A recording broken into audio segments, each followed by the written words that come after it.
select, and move it into place. So now I can group these together. Select the spirals, Command G groups them. Therefore, when I want to select this, I can just select once, hold down the Option key, select once, select twice, selects the entire group. Very nice technique. Select once, hold down the Option key, select twice, selects the whole entire group, because the objects are now grouped. So let's do another cluster. So I'm going to take this spiral, connect it to this spiral, and connect this to this spiral. Arc rotation. Pick a point to rotate from and rotate back. Let's take this spiral, Option key, drag, and let's take this spiral, reflect the other side, 0 key, pick a point to reflect from and reflect over. So let's take this spiral, put this spiral right here. Pick a point to rotate from and rotate back. So I'm going to select these spirals in Command G. Make a change, save a change. Now again, the advantage of this is now I can treat this as a cluster. So I can Command click once, click twice, and get the whole entire group. So I'm going to take this entire group and put this group right here. Put that group right here.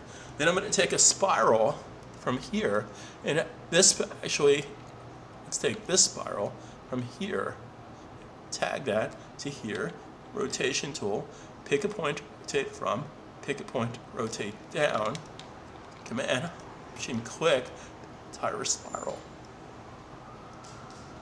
Okay, make a change, save a change. Now here's the coolest part. Now just let's select this, put this up here. Pick a point, rotate from, pick a point, rotate out.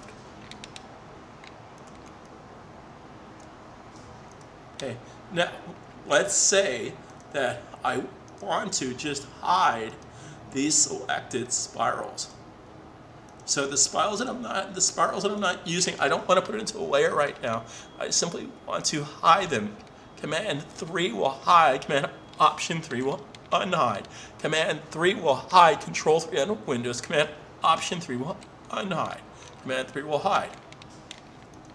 Okay, so let's take, actually that looks, I don't like how that looks. So let's take that, put that right there. Okay, now here's the super cool part. I'll hide this too, Command 3. Okay, now I'm going to hit the Tab key, and I'm going to fill. First of all, I'm going to select all. All is selected. I go to my Pathfinder, and I hold down the Option key, and I click here.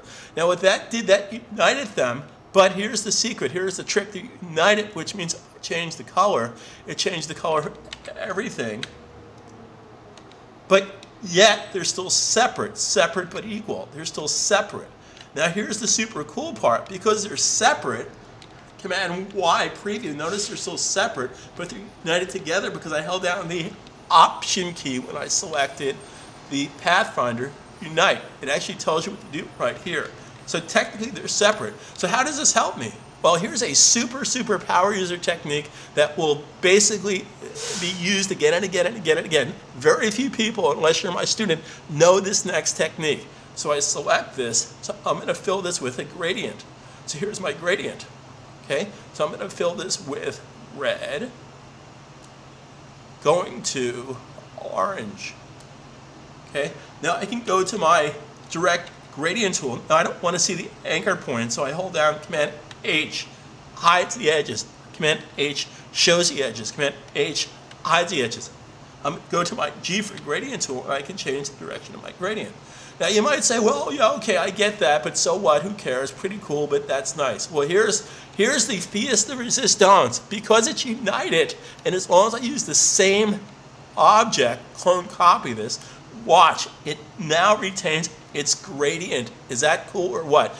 It retains the gradient. So if I take this, put this over here, retains the gradient. If I take this and put this up here, it retains the gradient.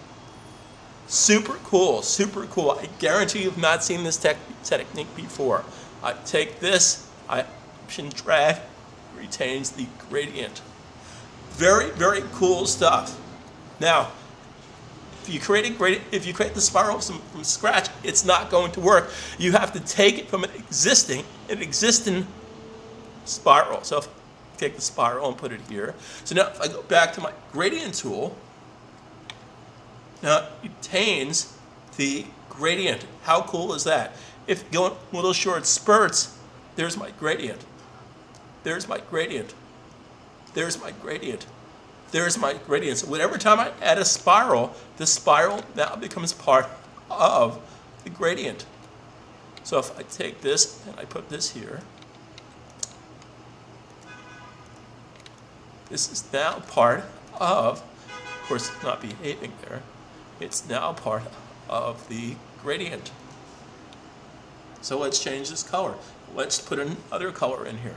Option key drag, option key drag. Let's make this yellow. Okay, super cool. The gradients are now part of the spiral. So as long as you hold down the option key and drag, option drag, it retains the gradient property. Super, super cool power user technique.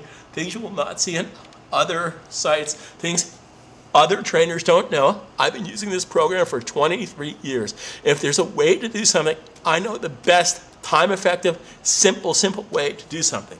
Thank you.